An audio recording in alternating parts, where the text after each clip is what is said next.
bonsoir à toutes et bonsoir à tous. Merci, vraiment, merci d'être aussi fidèles à ces entretiens d'été. Il faut savoir qu'à l'heure actuelle, vous êtes à peu près 1300 à être inscrits sur le site du Collège maçonnique pour suivre les entretiens d'été. Donc vraiment, nous sommes ravis et nous sommes surtout ravis pour nos conférenciers et les médiateurs qui interviennent, parce que ceci nous prouve, si besoin était, qu'il est important que la société civile, sous quelque forme que ce soit, puisse aussi communiquer avec les francs-maçons et leurs amis.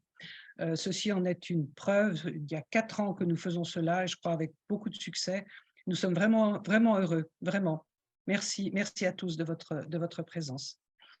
Alors ce soir, nous allons donc entendre parler de musique pour ce concert international, comme dit Philippe. La musique qui va se rattacher à notre thématique générique qui est « Et si nous parlions d'amour ?» avec comme thème la musique, une voie vers l'amour, point d'interrogation. Et pour donc exposer cela, nous avons contacté, et il a accepté d'être ici, Philippe Forget. Je vais laisser à Alain le soin de le présenter. Merci Marie-Thérèse. Donc, lorsque nous avons concocté le programme des entretiens d'été sur « Et si nous parlions d'amour », il nous est rapidement apparu qu'il était légitime d'associer l'un des sentiments les plus immatériels qui soit l'amour avec l'un des arts les plus immatériels qui soit la musique. Et c'est en nous souvenant d'une phrase de Stravinsky que j'ai mis dans le flyer qui était fondamentale pour nous. Stravinsky disait que la musique n'est l'expression d'aucune réalité autre qu'elle-même. Et de même, l'amour n'est l'expression d'aucune réalité autre que lui-même. Donc, il nous est apparu nécessaire de demander à un musicien de nous en parler, d'essayer de tracer quelle pouvait être la voie de la musique vers l'amour ou de l'amour vers la musique. Et nous sommes très reconnaissants à Philippe Forget d'avoir accepté cet exercice particulier. Alors, Philippe Forget est compositeur, il est chef d'orchestre, il est également chef de chœur. C'est un homme qui est passionné par le théâtre et par la voix. En tant que chef d'orchestre, il est l'invité régulier de nombreux orchestres de par le monde. Il était artiste associé à l'Opéra de Limoges, artiste associé au Thessaloniki State Symphony Orchestra, au Hudson Valley Philharmonic, au City Chamber Orchestra de Hong Kong et à l'Orchestra Sinfónica Campinas de São Paulo au Brésil. Il est chef d'orchestre, ou il a été chef d'orchestre en résidence auprès de l'orchestre régional Bayonne-Côte Basque. En tant que compositeur, il a écrit plusieurs partitions, dont en 2015, On a volé l'étoile, ce qui peut nous parler à nous francs-maçons. Il est présent dans de très nombreux festivals en France, à l'étranger, à Verbier en Suisse, à Ramsgate au Royaume-Uni, à Glasgow, au Théâtre da Paz au Brésil, au Gamo de Florence, au Cameo of New York, et il a fait des projets avec de nombreux artistes comme Charlotte Gainsbourg, Monica Bellucci, Jane Birkin et bien d'autres. Nous sommes donc très heureux de l'accueillir ce soir pour qu'il nous présente la musique, une voie vers l'amour, avec 100 points d'interrogation. Voilà pour la présentation. Je laisse Marie-Thérèse présenter nos 2 modérateurs. Merci Alain Noël. Alors, nous allons donc vous présenter ces 2 modérateurs, 2 maçons, eux, par contre, que je remercie d'ores et déjà d'avoir accepté cette mission. Alors, honneur aux dames, Laurence. Laurence Brigaud est pianiste percussionniste. Elle est musicienne d'orchestre. Elle a, entre autres, œuvré, on va dire ça comme ça, avec l'Orchestre national de Lille, l'Orchestre du Capitole de Toulouse, l'Orchestre des Champs-Élysées, l'Orchestre de l'Opéra de Nancy et bien d'autres. Je ne vais pas tous les citer, il y en a trop. Hein. Elle est également enseignante dans le domaine des percussions. Elle a été, jusqu'à une date très récente, directrice adjointe du Conservatoire de Nancy. Donc, nous avons vraiment affaire à une professionnelle de la musique. Sur le plan maçonnique, Laurence est une sœur de la Grande Loge féminine de France, où elle a été initiée, alors comme elle le dit elle-même, il y a déjà 34 ans, hein, avec son humour et sa joie habituelle. Et elle a occupé des tas de fonctions, dont des fonctions nationales au sein de la Grande Loge féminine de France. Donc vraiment, merci Laurence d'avoir accepté d'être présente ce soir. Notre deuxième médiateur, eh bien, c'est Clément Ledoux. Alors, Clément Ledoux, lui aussi, est un véritable professionnel de la musique parce qu'il a une carrière énorme. Alors, je vais faire des coupes parce que c'est trop. Je vais dire qu'il a commencé au départ par être adjoint du producteur audiovisuel François Duplass, qui l'a amené au sein de cette structure à accompagner des projets de captation d'opéra, de théâtre, de concerts classiques dans toute l'Europe, et ceci pour l'ensemble également de toutes les grandes chaînes internationales de télévision. Il a été nommé administrateur d'un ensemble, l'ensemble Mathéus, qui était dirigé par le chef d'orchestre Jean-Christophe Spinozzi. Et il a œuvré au sein donc de cet orchestre-là. Ensuite, il a été chargé d'une mission pendant la saison 2006-2007 auprès du directeur de l'Opéra national de Paris. Et il a été nommé directeur artistique du département classique de la maison de disques Naïve, maison de disques que sans doute nombre d'entre vous connaissent bien. Au printemps 2015, il a fondé le bureau de représentation artistique qu'il a nommé, je pense, l'Agence. Et cette agence, qui est basée à Paris, mais qui a un rayonnement international, accompagne des artistes et des projets dans tous les champs de la musique classique, de la musique de chambre, de la musique instrumentiste, etc. etc. Et je crois qu'à travers cela, il a un fort potentiel, je dirais, de développement. Et je rajouterais pour terminer qu'il a créé en 2011 avec Marc Minkowski, son directeur artistique, et Jacques Toubon, son président, il a créé le festival Ré majeur sur l'île de Ré, dont il assure actuellement donc la production et l'administration. Donc merci vraiment Clément, à toi aussi d'être présent. C'est un frère de la Grande Loge de France, lui aussi depuis de nombreuses années. Et il a donc occupé des tas de fonctions au sein des loges respectives dans lesquelles il a œuvré. Voilà, donc vous voyez que nous sommes en bonne compagnie entre Philippe, Laurence et Clément. Et nous allons donc maintenant laisser la parole à Philippe pour sa conférence. Alors encore une dernière fois, vous pouvez commencer à poser des questions pendant l'exposé. Et je rappelle, sur l'onglet Q et R uniquement. Merci. Philippe, à toi. Bonsoir, bonsoir à chacune, à chacun, et très très heureux de partager ce moment avec vous, où que vous soyez. J'ai cru comprendre que ça venait effectivement de partout, toutes ces ondes positives. Alors, la musique, une voie vers l'amour. Ceci est une partition. Je vous ai amené une partition. En l'occurrence, c'est L'Oiseau de feu d'Igor Stravinsky. On parlait de Stravinsky tout à l'heure. L'Oiseau de feu, qui est un ballet d'Igor Stravinsky, une partition qui est destinée à être jouée par un orchestre symphonique d'environ 70 musiciens. Un orchestre, c'est une organisation complexe avec ses hiérarchies, ses règles, son histoire et ses traditions.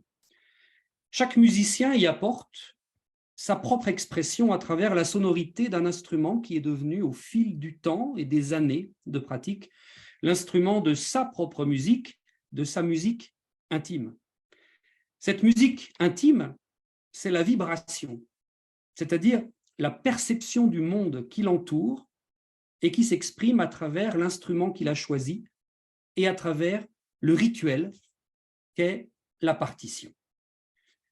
Pour autant, cette vibration seule sera inopérante si elle n'est pas accompagnée par une amplification créée par un espace de résonance. Le son, c'est la résonance de la vibration.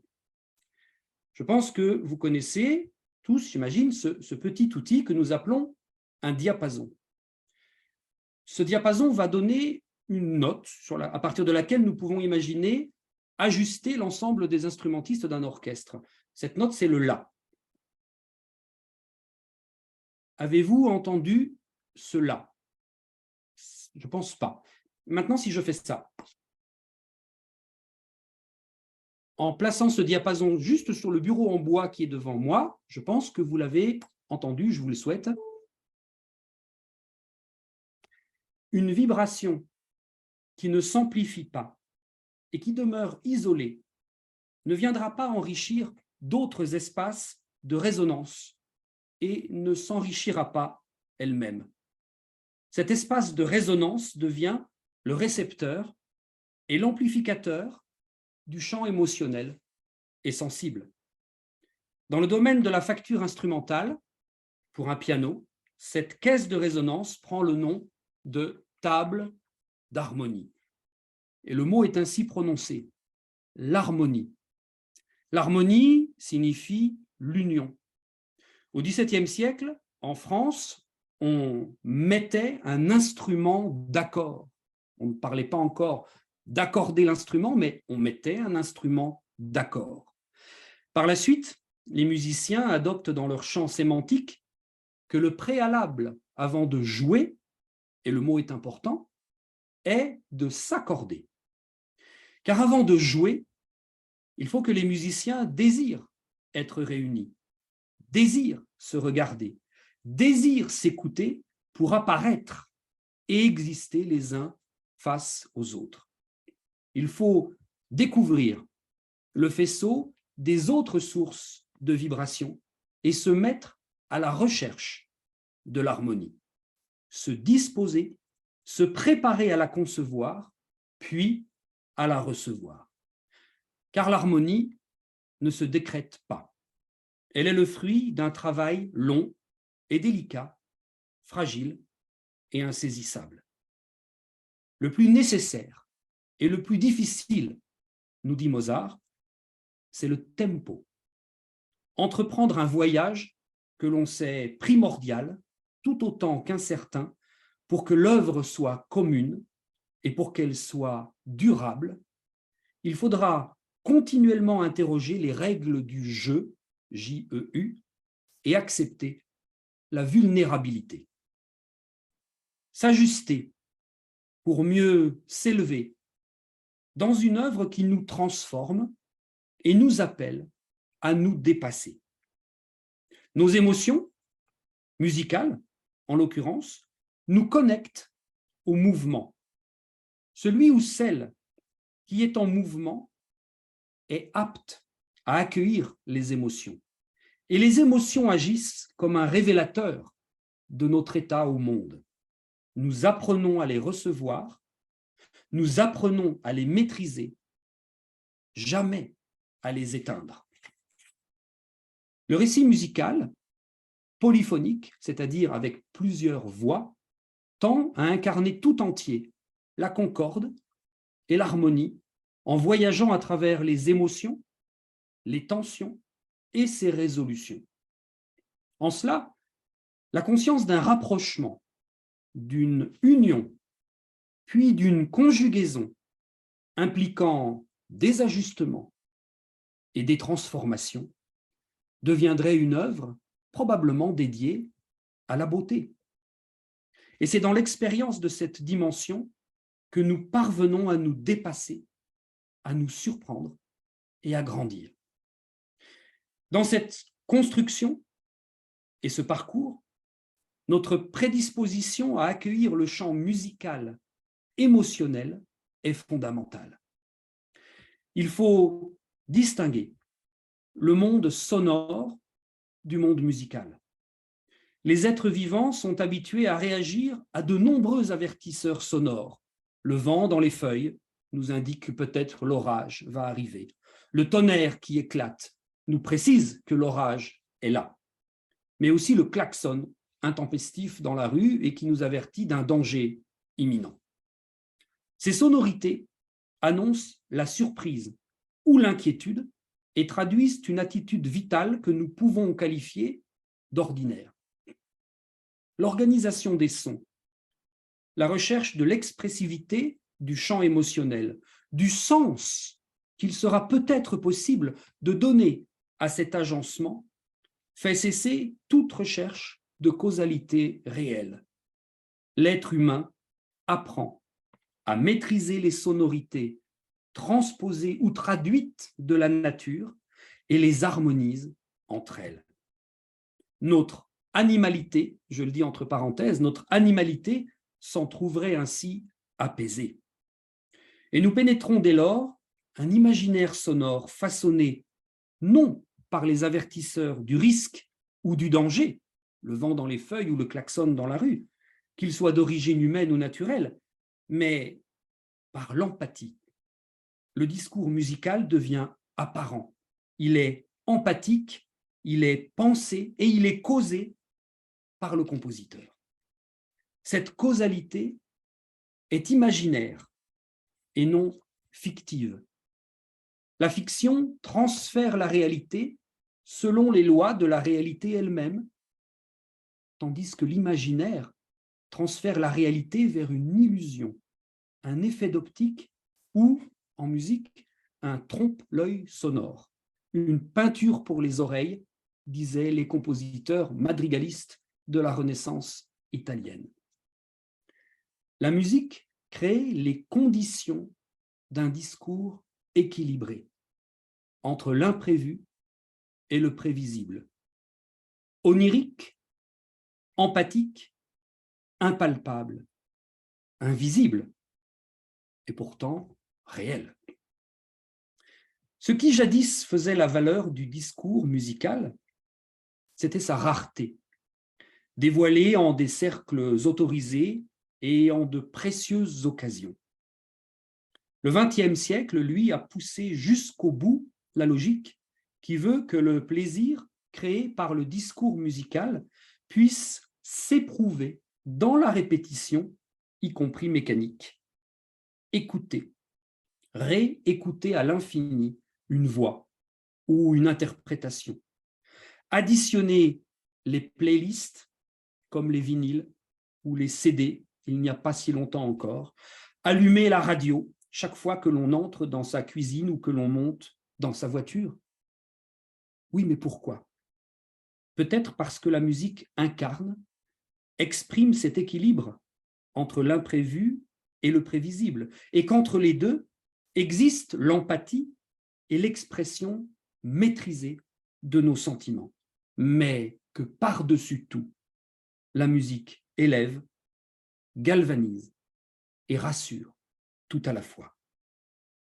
L'organisation du discours musical est sous-tendue par un engagement personnel, par une implication bienveillante, en résonance avec le destinataire du propos. Je désire me situer dans un état émotionnel, tout en moi y aspire, car je me sens moi-même en mouvement dans cet état lié à mes émotions.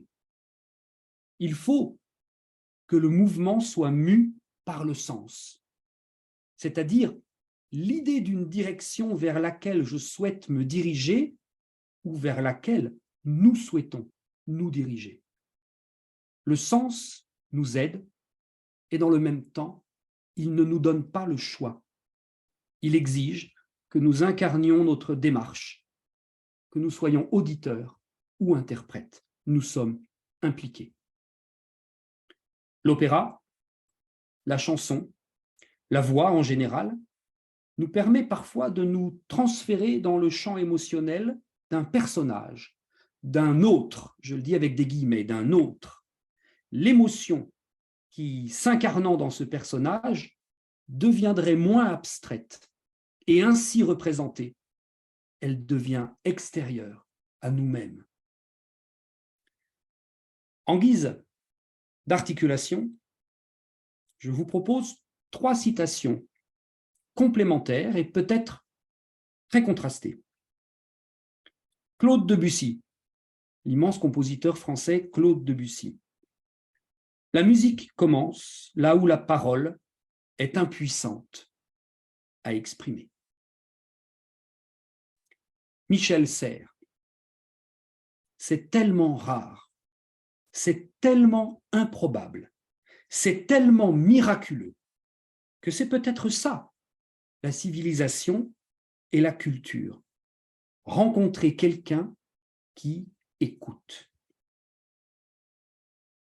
Je m'arrête un instant sur cette deuxième citation. Rare, improbable, qui n'est pas inscrit donc dans le champ des probabilités. Miraculeux. Y aurait-il une implication divine, ou du moins qui nous dépasse? Rencontrer et écouter. Peut-être pouvons-nous imaginer remplacer le mot écouter par le mot accueillir. Voilà donc 2 aphorismes, presque haïkus modernes, dont le sens ne paraît pas être dissimulé. En revanche, voici 2 autres citations dont l'approche semble plus sensible. Igor Stravinsky, et je crois que c'est une citation dont nous avons déjà eu l'écho en tout début de soirée, l'expression n'a jamais été la propriété immanente de la musique. Et René de Chateaubriand, on habite avec un cœur plein, un monde vide. Ce que Stravinsky nous indique, c'est que l'organisation réfléchie du phénomène physique de la musique n'induit pas l'expression. La maîtrise du geste de l'artisan ne doit pas se substituer à la beauté de l'objet qu'il est en train de ciseler et dont la portée le dépasse.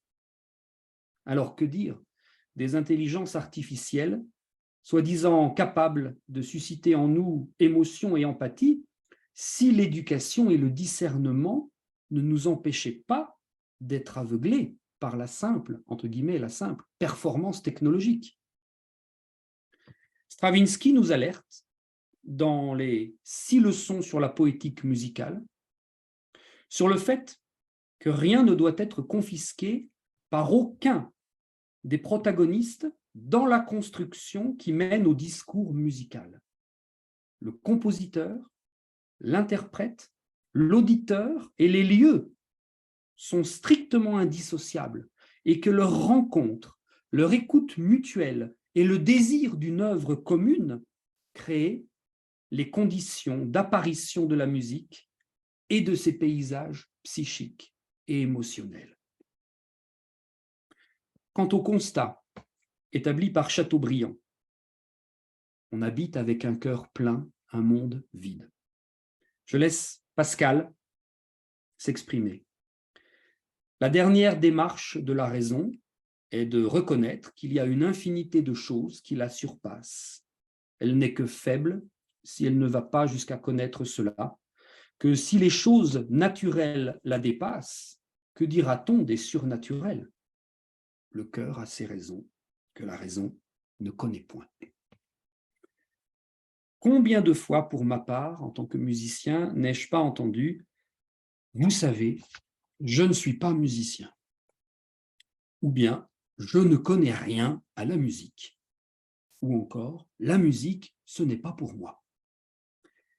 Car, comme toutes les joies présentes sur terre et fédératrices de nos élans communs, la musique a aussi son lot de sachants, de gardiens du temple, qui poseront encore et toujours des conditions superflues à la joie qui se transmet, au bonheur d'éprouver la vitalité de la musique et de vivre l'affranchissement des codes et des cercles autorisés au profit des espaces de liberté et d'un enchantement incompressible et partagé de nos vies. Beethoven le dit d'une manière incroyablement puissante. Sa 9e symphonie présente comme finale la mise en musique d'un texte du poète Schiller Ode an die Freude, l'hymne à la joie. Qui ne connaît pas la joie ne peut connaître ni l'amour ni la musique. Personne ne peut nier la dimension de la rencontre immanente au discours musical. Elle se produit par une extrême fragilité qui oscille entre stabilité et instabilité, tension et résolution, et qui, jouant de modulation permanente, précise à nos sens éveillés que chaque instant vécu est unique et ne se reproduira pas, sinon par l'artifice de la mécanique. Selon Hannah Arendt, le totalitarisme, c'est le mouvement perpétuel, la ligne d'un tempo unique qui ne serait pas modulable et par conséquent incapable de respirer. Pour moduler, pour ajuster, pour se compléter, il n'est question que d'écouter. Entendre et écouter n'ont pas la même portée.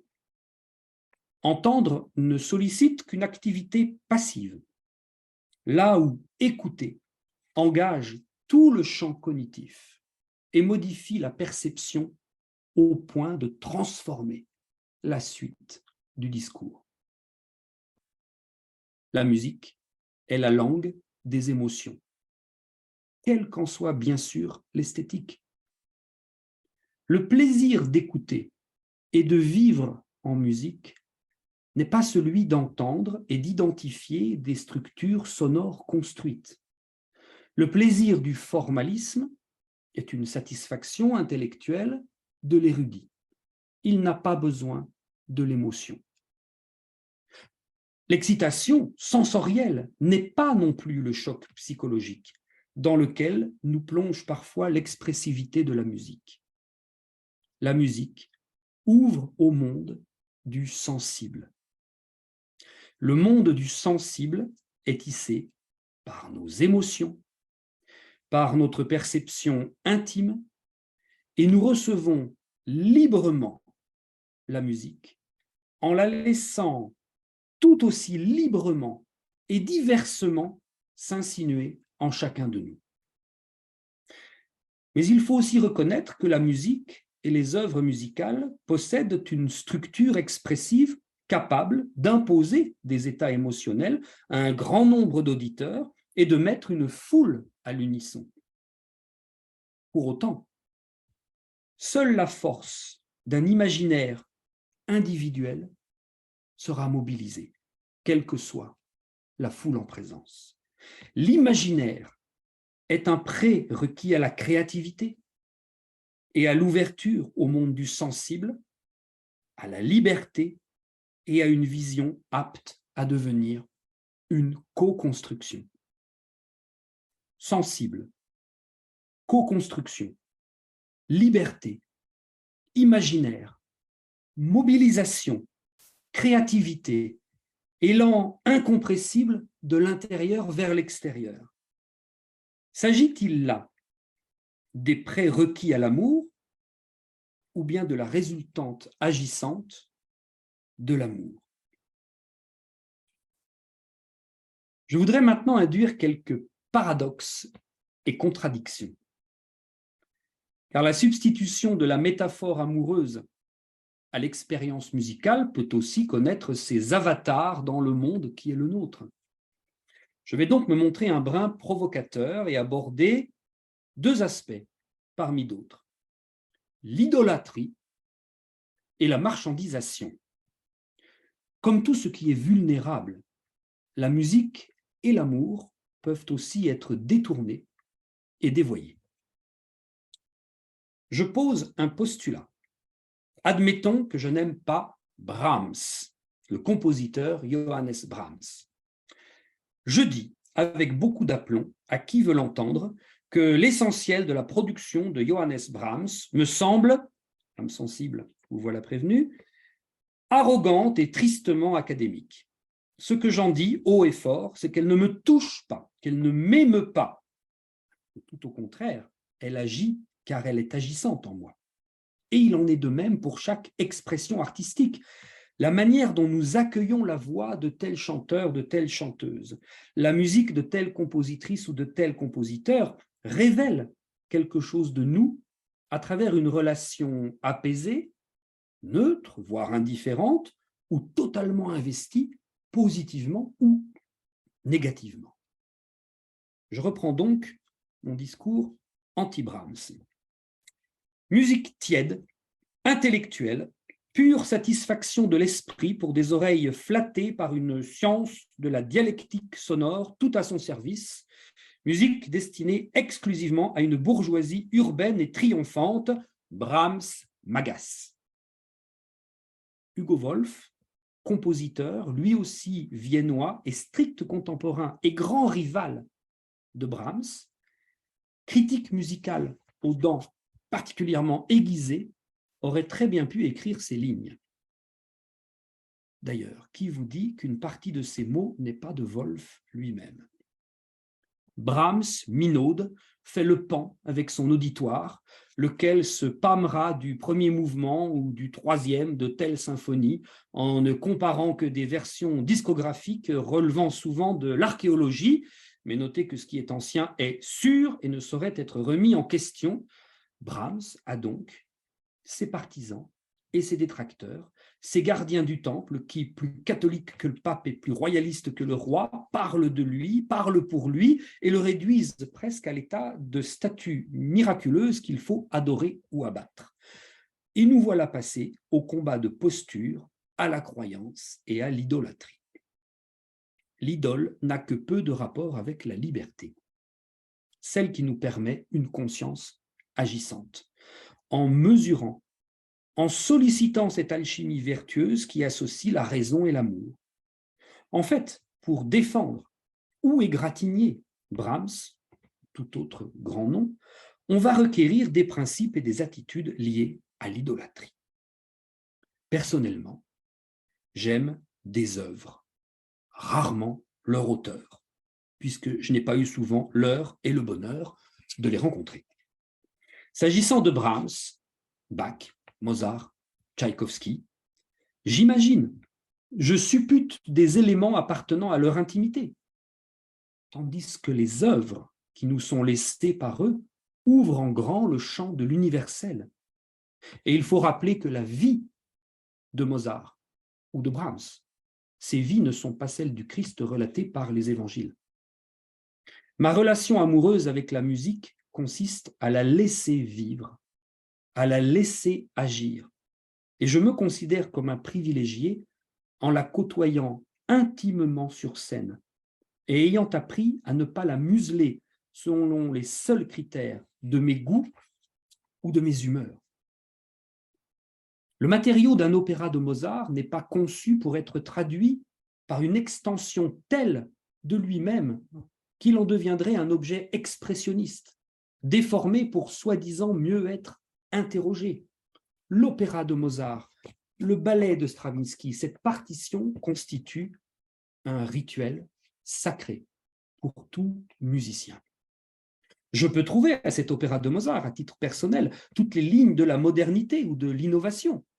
Cela restera une interprétation de ma part, qui, si elle n'est pas mesurée et ajustée, me situera dans une gesticulation stérile et néfaste quant à l'objet même de ce que je prétends être celui de mon amour. Si je dis aimer, je ne dois pas transformer l'objet de mon amour à mes seules vues et à mes seules prétentions. Les interprètes, les mélomanes, le monde musical, chacune et chacun, devraient probablement, en ce démarrage du XXIe siècle, réapprendre les vertus d'un silence habité, constructif et accueillant. L'éclipse entre la lumière artificielle de la scène et l'intériorité riche de l'intimité de la pénombre rappelle que tout n'est qu'imaginaire et situation substituée. Le monde réel, celui dans lequel nous agirons, nous verra transformer par la réception de la musique sa connaissance. Et il en va de même pour l'amour. Ce monde n'a pas besoin que nous vivions une vie fantasmée au travers d'idoles. Le danger est de se tromper sur l'héritage d'Orphée, c'est-à-dire se croire les rédempteurs du monde par la maîtrise de l'art, au lieu de n'être que des résonances vitales, garantissant la fluidité et cherchant à habiter de manière collaborative le monde, comme nous le ferions au cœur d'un vaste jardin.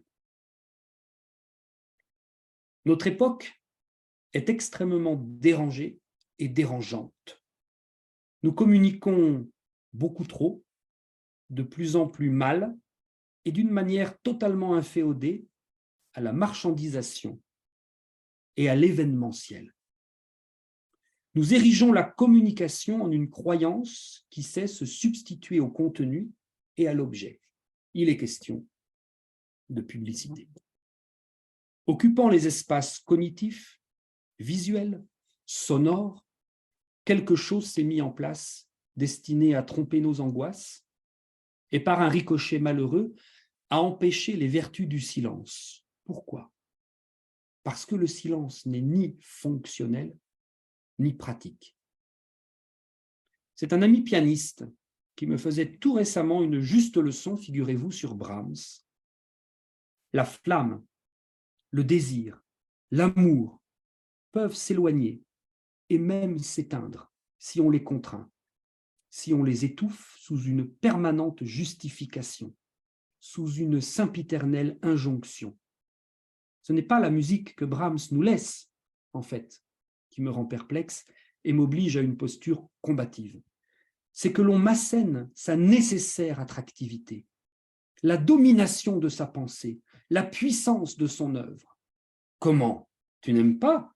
Mais comment ne pas aimer Brahms? La marchandisation du sentiment amoureux et de l'espace intime, la dictature de la communication et l'idolâtrie régnante autour des fantasmes artistiques a parfois rompu le lien qui était le mien avec ce matériau vivant et éphémère, donc fragile, qu'est la musique. La musique est pour moi un jardin. Dans ce jardin, j'ai besoin du silence qui précède et qui suit la musique. J'ai besoin que s'arrête la culture de l'événement susceptible d'inhiber l'élan et plus certainement encore de tuer la poésie, de tuer la gratuité du geste. L'interprète n'est qu'un passeur qui, comme l'amoureux, connaît le privilège de mystères qui doivent conserver en partie leur secret pour ne pas être galvaudés et mis à mal. Le pauvre Brahms a accueilli mes tristesses. Aimez-vous Brahms? Eh bien, ça dépend. Avec qui, où, quand et comment. Mais je ne pourrai jamais le dire par avance. Et ces préalables sont destinés à me protéger et à protéger le jardin qui est le mien. L'amour et la musique sont exigeants et ne supportent pas l'idolâtrie ni aucune domination ou passion exclusive. Je rêve peut-être d'approches renouvelées, de rompre cette confusion entre musique et marchandisation. Il y a probablement besoin d'une économie quelque peu démonstrative et faisant acte assumé de publicité, mais cela n'a qu'un lointain rapport avec l'intimité de la musique, la spiritualité de la musique. Comment promouvoir ce qui est spirituel si ce n'est par la confiance, par l'accueil, par l'invitation au silence, par le recueillement et finalement par l'initiation. Initiation à l'art, initiation à l'amour, à d'autres dimensions. Pour que l'amour existe, pour que la musique existe, il faut que cette vibration, cette toute petite vibration, demeure libre.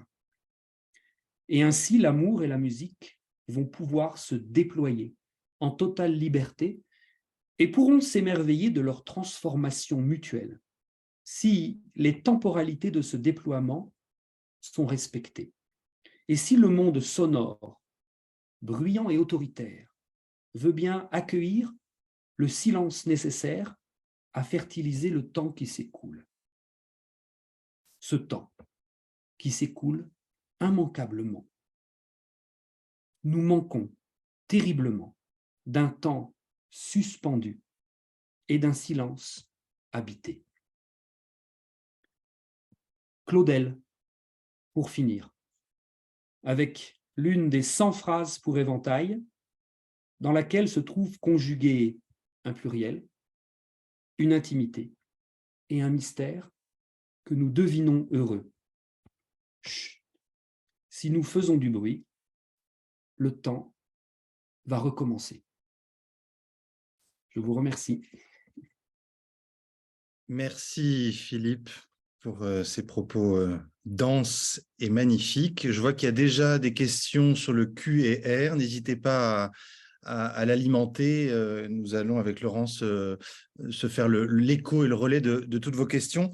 Je me permets une première question et je rebondis sur la conclusion et ces propos magnifiques de Claudel. Chut, si nous faisons du bruit, le temps va recommencer. Alors, question un peu bête, mais comment distinguer le bruit de la musique? Qui décide de ce qui est ordonné ou ne l'est pas, de ce qui est harmonieux ou pas? Et d'ailleurs, pourquoi faudrait-il craindre que le temps recommence? Et l'amour fait-il du bruit? L'amour est-il bruyant? Mais je pense qu'on savoure magnifiquement le temps sonore et le temps musical retrouvé quand on a su le suspendre, et que la continuité permanente d'un environnement sonore, qui n'est pas un environnement musical, il faut vraiment faire le distinguo, cette continuité permanente n'est pas propre à la contemplation, n'est pas propre au ressourcement, n'est pas propre à réinterroger notre perception. On a vraiment besoin d'imaginer que nous sommes capables de suspendre le temps. Le temps, c'est un déroulement qui nous est imposé par la nature. Mais je me rappelle d'une phrase de Pierre Boulez qui parlait des premières mesures de l'Or du Rhin, l'opéra de Wagner, où on a un vaste accord d'une couleur. Cette couleur s'appelle mi bémol majeur, ça c'est un terme un peu technique, mais c'est une couleur. Et Boulez disait, c'est un temps qui se répète, c'est un petit peu comme des ondes, on jette un caillou dans l'eau, et ce sont des ondes à l'infini, comme s'il y avait une immobilité. Or, par principe, la musique ne peut pas incarner l'immobilité. Donc, cette sensation de suspension du temps, il nous appartient de pouvoir la recréer. Et je pense que ce n'est qu'intime et personnel. Mais justement, sur cette question de vibration et de résonance dont vous avez beaucoup parlé dans votre planche, cette construction d'un espace-temps, je pense que ça parle à beaucoup d'entre nous, cette construction de l'espace et cette construction du temps. Est-ce que vous pouvez nous expliquer davantage cette relation justement entre la vibration et la résonance dans l'espace? Comment cette résonance d'un espace influence la perception sonore? Et en quoi la résonance pourrait-elle jouer un rôle crucial dans la création d'une harmonie collective au sein d'un groupe? Parce que je pense que ça aussi, ça nous intéresse beaucoup de savoir comment cette résonance peut exister justement au sein d'un espace et d'un groupe. On a de tous les temps, je crois, consacré des espaces, soit à la parole commune, soit à la musique partagée. Dans les églises romanes, la parole était quelque chose de fondamental. C'est-à-dire que la conception même de l'architecture des églises romanes fait que la parole peut exister et que l'apprentissage, l'éducation, la transmission se fait par la parole. Ce n'est plus le cas des grands édifices gothiques. Si vous vous mettez dans le cœur d'une cathédrale gothique, celui qui parle a peu de chances quand même d'être entendu à différents endroits, à commencer par le fond de la cathédrale. Dans la plupart des volumes des églises romanes, la prise en compte de l'acoustique et de la parole est fondamentale. On a la même chose pour les temples protestants et on a évidemment la même chose dans toutes ces salles de concert qui ont commencé à fleurir à partir du 19e. On a aujourd'hui des exemples d'acoustique extraordinaires, si je pense au Concertgebouw d'Amsterdam, au Musikverein de Vienne. Pour connaître ces salles, effectivement, la salle devient une un instrument de musique, voire une partie de l'instrument de musique. Dès l'instant où les musiciens rencontrent cette possibilité acoustique, que les spectateurs, les auditeurs sont une part de l'instrument de musique. Ils ne sont pas passifs, c'est une part de l'instrument de musique, puisque le champ émotionnel leur appartient.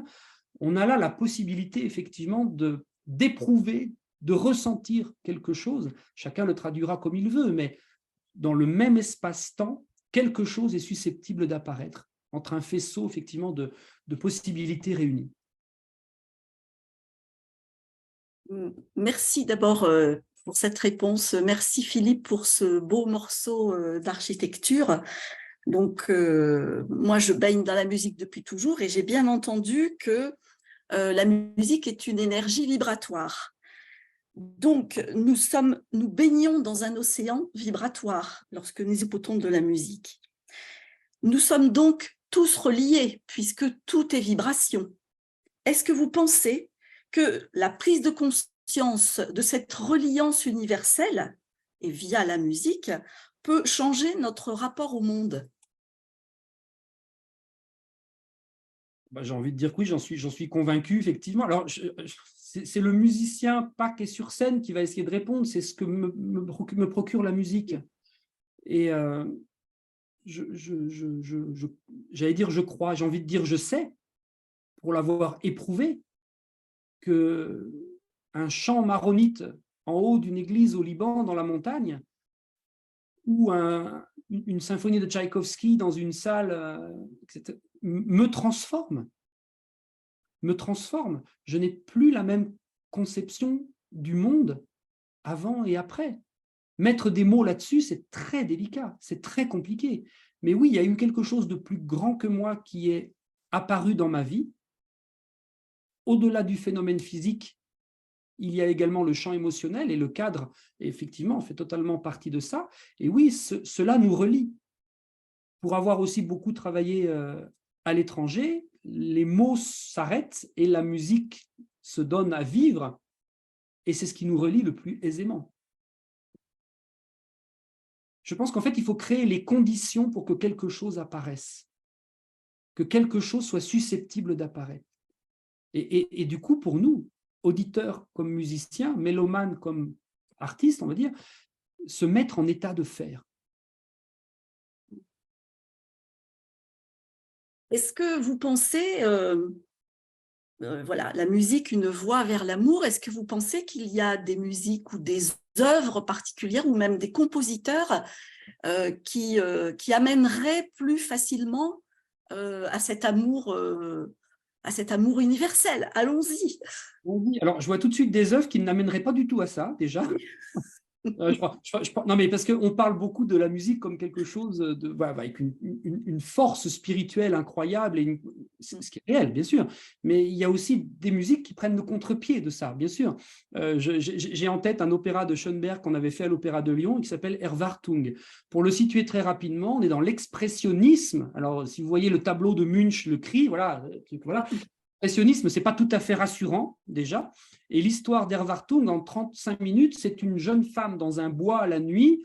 On comprend au bout d'une demi-heure qu'elle vient de tuer son amant et qu'elle est devenue folle. Ce n'est pas totalement ni rassurant ni épanouissant, mais c'est une expérience via l'art lyrique et la musique. Mais je pense aussi qu'il y a bien sûr, il y a énormément de musique qui nous apprennent à mieux nous connaître et qui révèlent en nous des espaces que nous ne soupçonnions pas.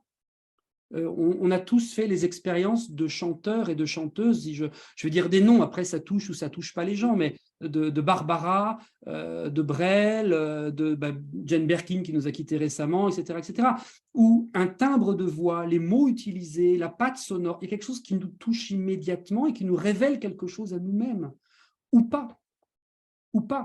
Et effectivement, à l'épreuve du temps, certains compositeurs présents dans nos civilisations depuis des siècles, ont su éclairer les chemins.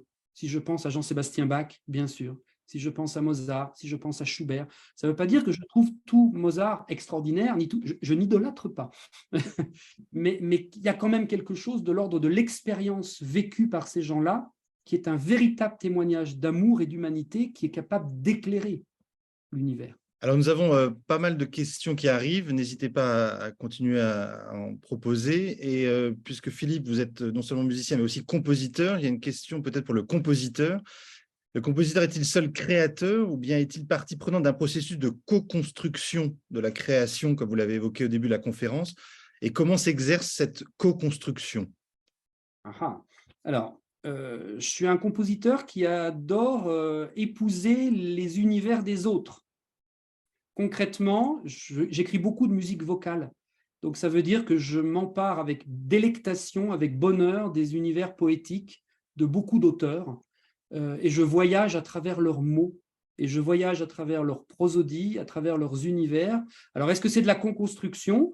En tous les cas, voilà, je suis très heureux d'être aux côtés de poètes et de poésie et de textes que j'adore. Voilà. Après, quand on fait des ouvrages de théâtre lyrique, c'est-à-dire d'opéra de chambre, de théâtre musical, le compositeur est un des protagonistes créateurs, puisque le metteur en scène est là et celui qui va créer la dimension théâtrale, c'est pas rien, c'est pas une illustration de la musique, c'est vraiment construisons ensemble un univers. Et c'est vrai que comme par exemple pour des ouvrages pour les enfants, des ouvrages jeunes publics, j'aime bien écrire pour le coup mes propres livrets, donc mes propres récits, je les soumets au metteur en scène et on voyage ensemble à travers des choses qu'il faut revisiter, réinterroger, etc. Mais je me vois rarement dire, sauf sur des œuvres instrumentales, encore que là, on continue à collaborer avec les interprètes, c'est comme ça et c'est pas autrement. Ça me semble même pas réaliste de l'envisager durant des répétitions. On a aussi quelques questions sur le silence que vous avez pas mal évoqué. Je vous cite: j'ai besoin du silence qui précède et suit la musique. J'ai besoin que s'arrête la culture de l'événement susceptible d'inhiber l'élan et plus certainement encore de tuer toute la poésie, toute la gratuité du geste. Alors, comment le silence nous parle-t-il? Comment nous aide-t-il à construire une parole? En quoi le silence est-il une voix VOIX? D'abord, le silence, c'est une composante absolue de la musique. Il y a des compositeurs qui ont su s'approcher tellement près du silence qu'on se dit le pas d'après, c'est l'abîme. Je pense à Schubert. Enfin, Schubert est un peintre sonore absolument bouleversant, quelqu'un qui est essentiel dans ma petite vie en tous les cas, parce que tout pourrait s'arrêter à telle mesure, et le miracle fait qu'il sait encore apporter quelque chose d'autre dans son récit et dans ce qu'il est en train de bâtir pour nos oreilles. Mais le silence est une composante essentielle de la musique de Schubert. En tant que chef d'orchestre, vous savez, il y a des moments bizarres. Quand l'orchestre est rentré sur scène, alors vous voyez 50, 60 musiciens entrer, moi, en général, c'est à ce moment-là que je me retrouve tout seul en coulisses. Mais alors, tout seul. Et en général, on a vu du monde avant, beaucoup trop de monde, bien trop de monde. Et on n'a qu'une envie, c'est réinviter le silence. Parce que le silence, ce n'est pas le vide, c'est surtout pas le néant. C'est peut-être le moment où le chaos sonore qui précède, le chaos c'est important, hein, le chaos, il y a tous les éléments. Encore une fois, le chaos, ce n'est pas le néant. Mais c'est à moi de remettre en ordre un petit peu tous les éléments. Voilà, donc ce moment de silence, pour moi, il est fondamental. Je refais le lien avec moi-même, je refais le lien sur le trajet que je dois entreprendre, sur le voyage que je dois entreprendre. Et ces 30 secondes, une minute, des fois c'est un peu plus long, en coulisses tout seul, c'est une expérience extraordinaire, où je me remets au service de ce qui va suivre. Tout à l'heure, vous avez parlé de Hannah Arendt, qui parlait du totalitarisme et du mouvement perpétuel. Donc, ce serait la ligne d'un tempo unique qui ne serait pas modulable et par conséquent incapable de respirer.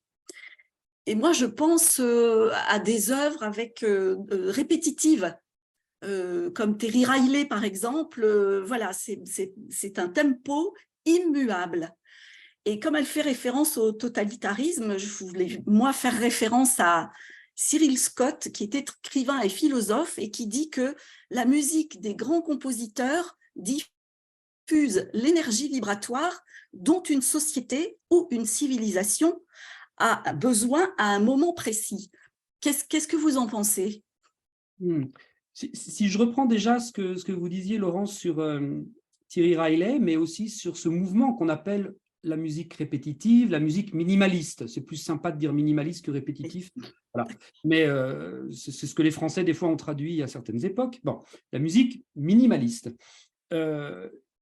J'ai pu en faire, alors des compositeurs qui s'appellent Philip Glass, qui s'appellent John Adams. J'ai pu jouer des opéras de Philip Glass où, en fait, c'est comme un mantra. C'est-à-dire que dans la répétition, si on se met à une place qui n'est pas une place où trop d'ego apparaît, trop d'expression calculée, voire fabriquée apparaît, juste on se met dans ce moule où nous devons être effectivement un passeur de cette vibration, de cette onde sonore, sans chercher à la traduire par une expression qui n'est pas demandée par le compositeur. Par contre, le compositeur, lui, a imaginé qu'en se mettant encore une fois en état de faire, quelque chose va apparaître dans la répétition de ce mantra.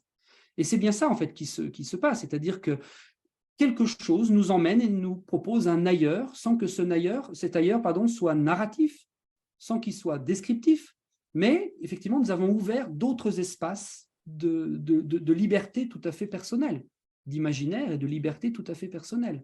Mais je crois qu'effectivement, cette musique est suffisamment bien conçue pour ne pas être un rituel qui enferme, mais bien un code précis à l'intérieur duquel la pensée continue à être totalement libre. Et alors, en parlant justement de place et de prendre sa place, puisque au début de votre propos, vous évoquez l'orchestre, hiérarchie, la place de chacun. Je crois qu'on est assez sensible à cette idée de prendre notre place. Comment est-ce cette place, elle est accordée dans la pratique musicale et comment est-ce qu'elle peut vous aider à construire une harmonie et un rapport à l'autre? Alors, je pense... Alors d'abord, chef d'orchestre, ce n'est pas un métier, c'est une fonction. C'est-à-dire, moi, je suis chef d'orchestre quand j'ai un orchestre devant moi. Le violoniste, il peut sortir son violon quand il veut et jouer du violon. Le pianiste, la même chose. Moi, je n'ai pas d'orchestre que je peux sortir comme ça, comme je veux. Donc, j'ai toujours dit que chef d'orchestre, c'était une fonction. C'est la fonction de quelqu'un à qui on demande d'avoir une vision un peu globale pour pouvoir coordonner et structurer. Et on lui fait suffisamment confiance pour que sa vision et sa méthode puissent être acquiescées et suivies par d'autres. Bon, c'est une chose. Mais quand je descends du podium, j'ai du mal à dire que je suis chef d'orchestre. Parce que c'est une fonction. J'y crois vraiment, vraiment beaucoup, beaucoup, beaucoup. Et du coup, je pense que la place, c'est les autres qui vous reconnaissent comme tel. C'est-à-dire que moi, je peux décréter que je suis chef d'orchestre. Si je n'ai pas d'orchestre qui m'invite à venir faire la musique avec eux, cette existence-là, elle relève un peu du fantasme ou de l'autoritarisme. Contrairement, peut-être, effectivement, à celui qui va être capable toujours de produire sa vibration personnelle.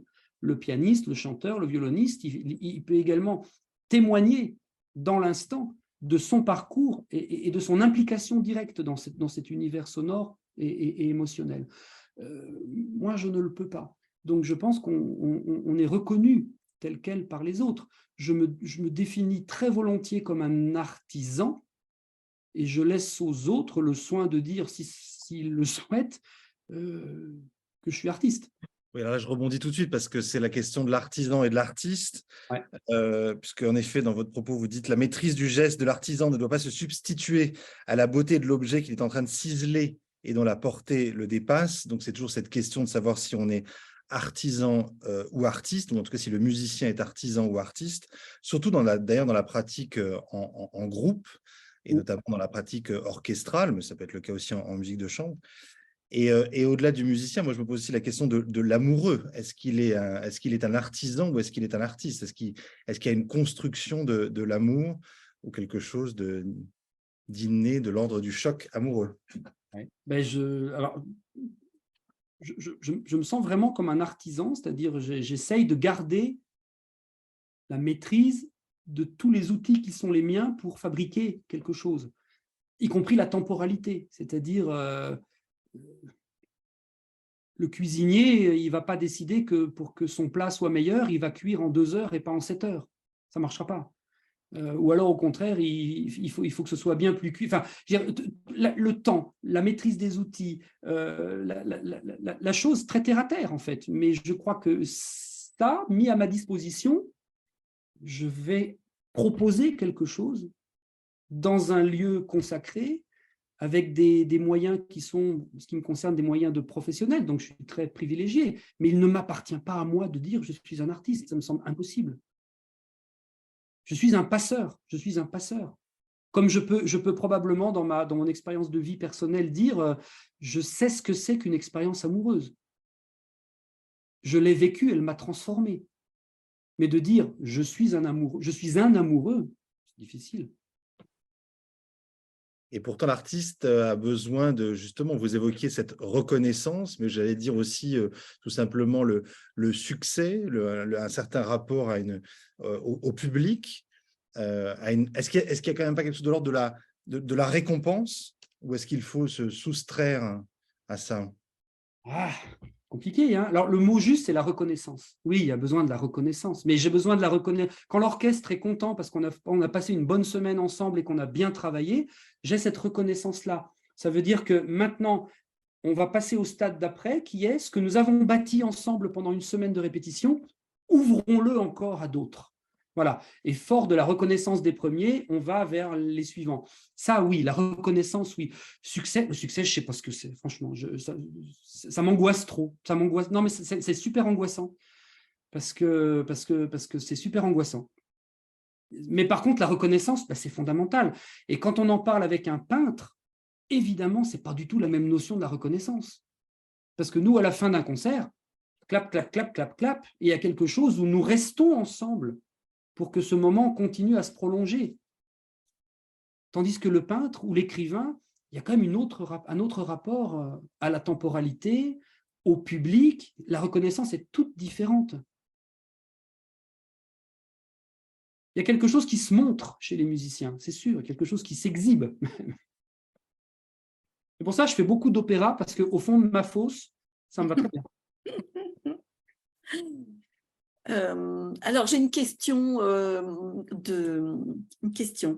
Partagez-vous ce que nous dit William Shakespeare, la musique est l'aliment de l'amour?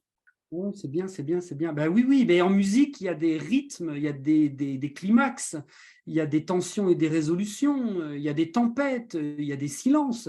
Et je pense qu'il faut tout ça dans l'amour. Je pense qu'il faut tout ça dans l'amour. La passion, c'est évidemment autre chose. La passion, c'est à peu près destructeur quand même, hein, c'est pas génial.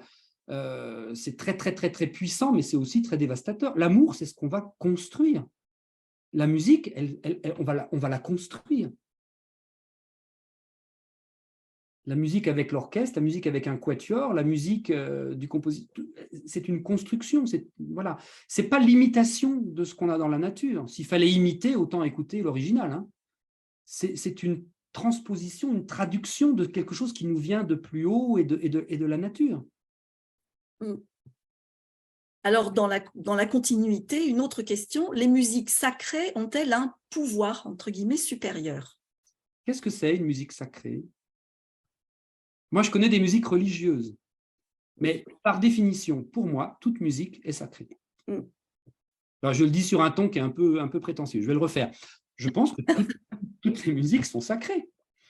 J'y crois dur comme fer, hein, par contre. C'est-à-dire que la musique religieuse, c'est celle qui va épouser un texte religieux. Effectivement, on peut aussi se poser la question du sentiment catholique de Mozart quand il compose le Requiem, ou du sentiment catholique de Schubert quand il est tenu d'écrire aussi des messes. On est dans d'autres époques et dans d'autres référentiels.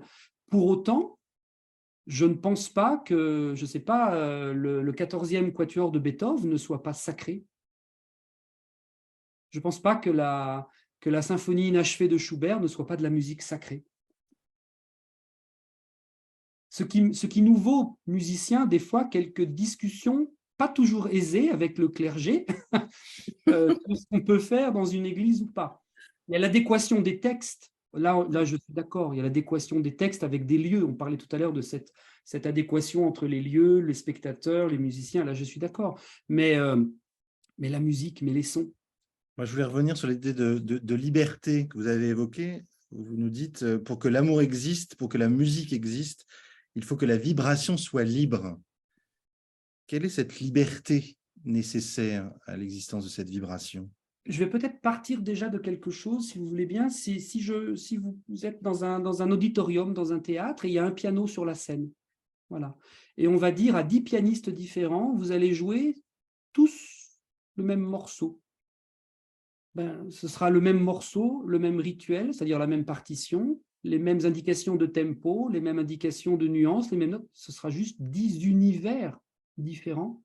Parce qu'encore une fois, la partition, elle nous précise beaucoup de choses, mais elle ne précise pas, elle ne peut pas ce qui relève du génie humain, de la participation humaine à l'intérieur. Et je pense que si je fais, par exemple, une symphonie de Schubert, parce que j'aime beaucoup ça, vous avez compris que j'aimais bien Schubert. Si je fais une symphonie de Schubert, je vais la faire 3 soirs de suite. 3 soirs de suite, ce sera différent. Parce que, par exemple, le solo de la clarinette, ce soir-là, il va respirer d'une façon, je vais lui emboîter le pas pour ne pas le dépasser, ne pas lui griller la politesse, mais ça va se faire instinctivement. C'est-à-dire ce principe très, très lié à la pédagogie, c'est-à-dire je comprends ce que tu veux dire, c'est induit, je peux faire de la place à ça et l'accueillir. Voilà. Et cette liberté-là, elle est fondamentale. Elle est fondamentale.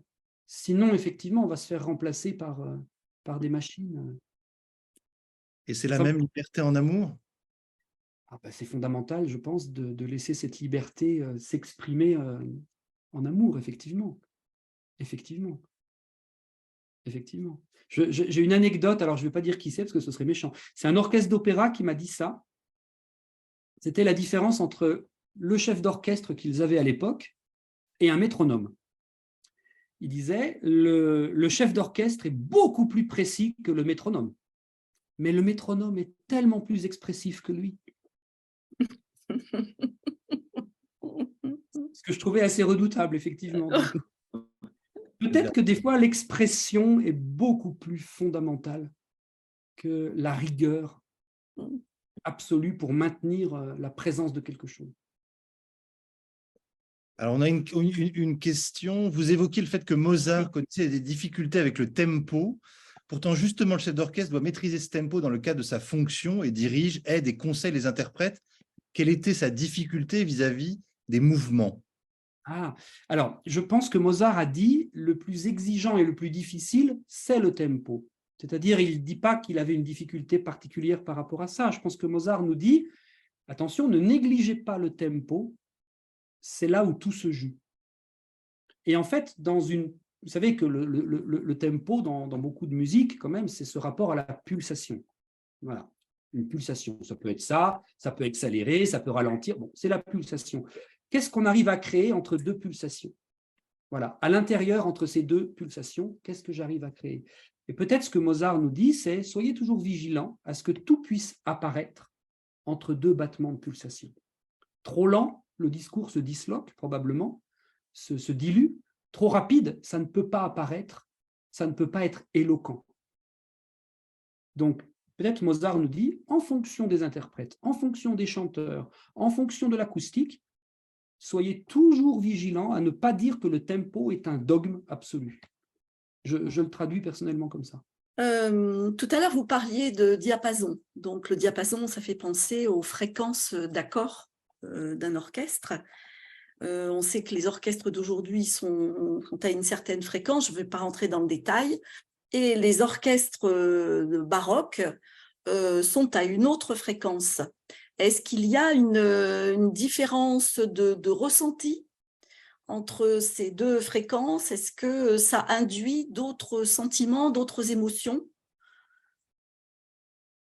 Oui, je crois. C'est-à-dire qu'en fait, quand on a retravaillé énormément les répertoires de musique ancienne, il y a déjà pas mal d'années maintenant, effectivement, on s'est rendu compte que le fameux diapason que j'utilisais tout à l'heure, c'est-à-dire le La, ça donne un La, voilà, ce n'était pas cet étalon-là qui était considéré dans d'autres pays, dans d'autres siècles. C'était très, très modulable. Et en France, particulièrement à la période baroque, ce n'était pas du tout cette hauteur de son, c'était beaucoup plus bas. Voilà. Aujourd'hui, par exemple, il faut savoir que ce La que je viens de vous jouer, il n'est même pas forcément pris en considération par des orchestres en France, parce qu'il est légèrement plus haut que ça. Et si on va dans des orchestres comme l'Orchestre Philharmonique de Vienne, par exemple, il est vraiment plus haut. plus on joue sur un diapason élevé, plus on met les instruments et même les cordes vocales des chanteurs sur une tension supplémentaire. Cette tension supplémentaire, elle crée peut-être plus de brillant du son, peut-être quelque chose de plus claquant, quelque chose de plus direct.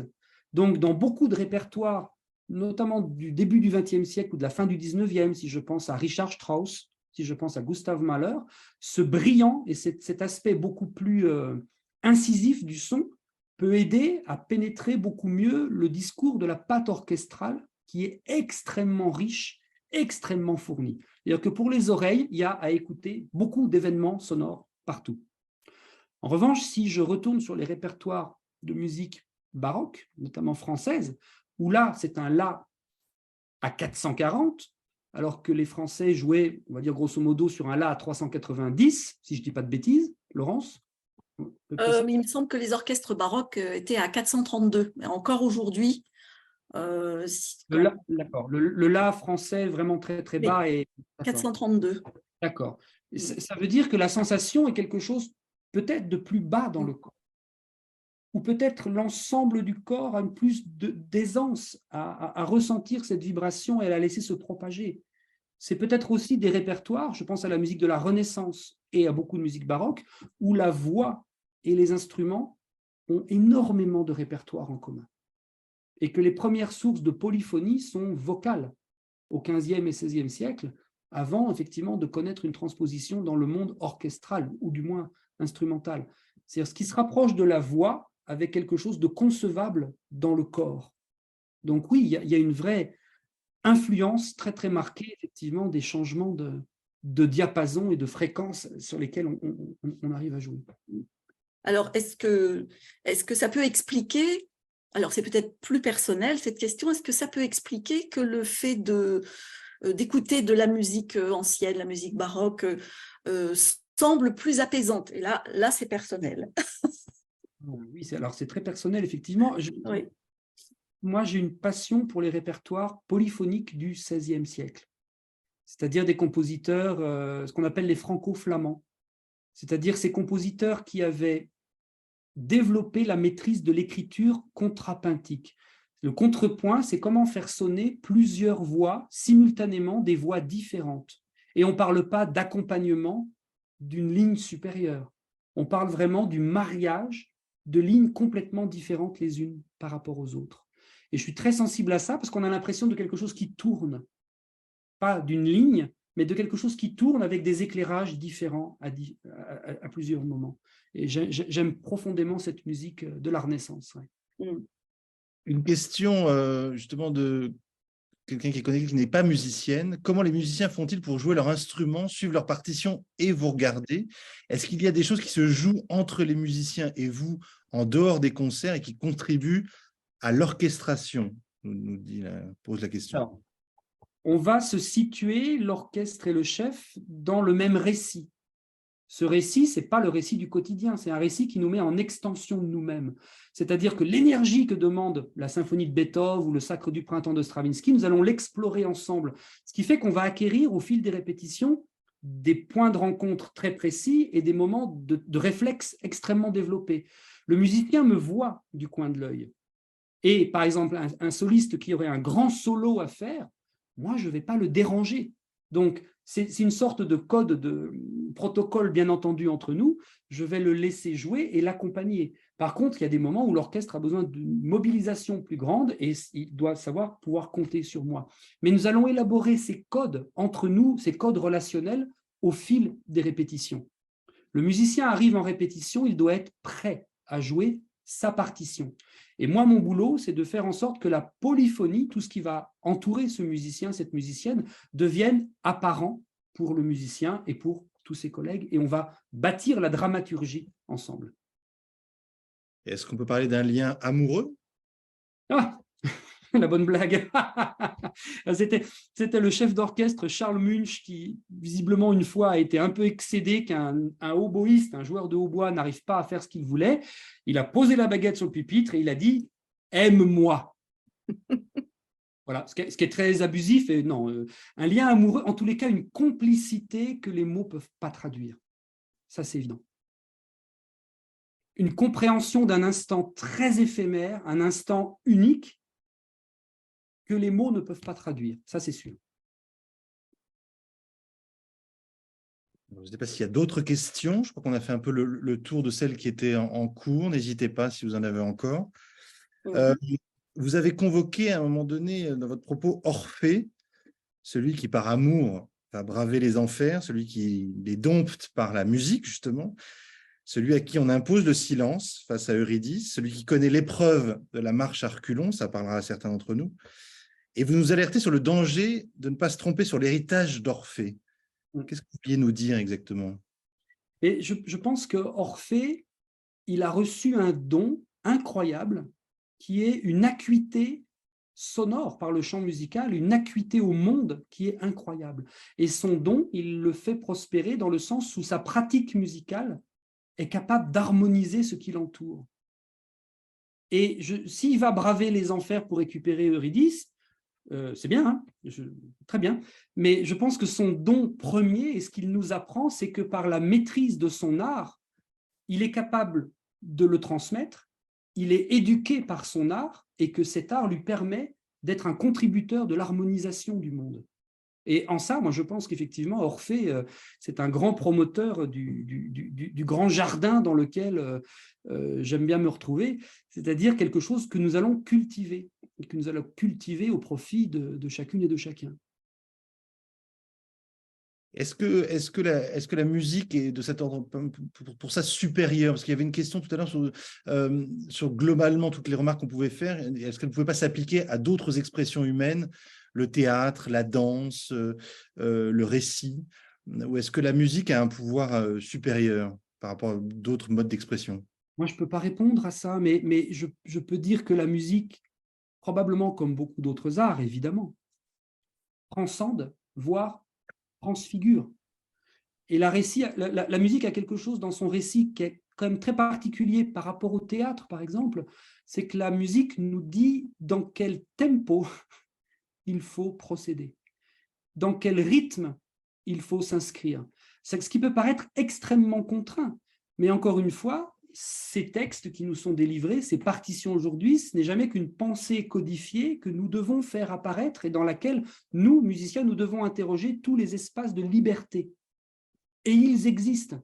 Ça m'est arrivé aussi de faire des créations, donc des œuvres d'aujourd'hui, donc elles n'ont pas de recul par rapport au temps, et de constater que ces œuvres, par moment, ce n'est pas parce que c'est la musique contemporaine, ça n'a rien à voir, c'est juste que ces œuvres, elles ne nous laissaient pas d'espace pour nous, interprètes. Elles ne nous laissaient pas respirer, elles ne nous laissaient pas reprendre pied, elles ne nous laissaient pas la possibilité de la résonance, donc de l'amplification. Elles étaient beaucoup trop contraintes. J'ai tous les espaces de liberté dans les concertos de Mozart, dans les cantates de Bach. Voilà. Merci. Je vous pose une question sur l'amour inconditionnel. Ah. De nous faire une synthèse de l'amour inconditionnel. À moi de le faire? Bon, je ne sais pas. Voilà, une petite synthèse sur le lien avec l'amour inconditionnel.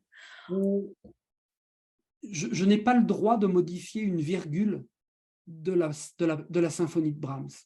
Je n'ai pas le droit de modifier une altération, je n'ai pas le droit de modifier un instrument. C'est-à-dire, je comprends, cela me transforme, ou je ne comprends pas, et il ne faut pas que je modifie les choses à mon profit. Donc peut-être que ça, alors c'est déjà du respect, mais cet amour-là est inconditionnel, effectivement.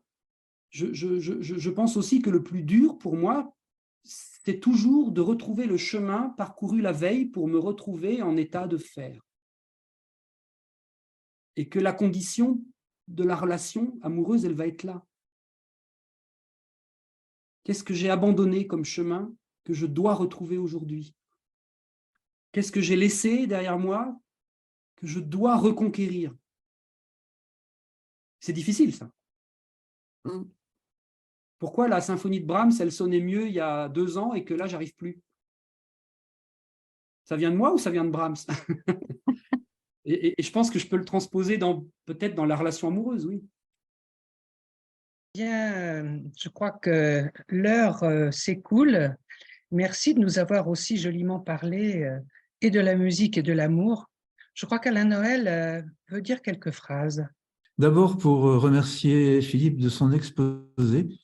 Je ne sais pas s'il s'en est rendu compte, mais il nous a montré qu'il y avait dans toute la vie quotidienne, la vie musicale, la vie artistique, des dimensions qui sont très largement maçonniques et parfois beaucoup plus maçonniques que ce que les maçons font eux-mêmes en loge. La musique est peut-être l'expression d'une harmonie très supérieure à ce que nous appelons l'égrégore. Et puis, simplement nous avoir rappelé quelque chose de fondamental, c'est que le musicien n'est pas un artiste, il est d'abord un artisan, et ce sont les autres qui éventuellement le reconnaissent comme un artiste et le reconnaissent comme tel.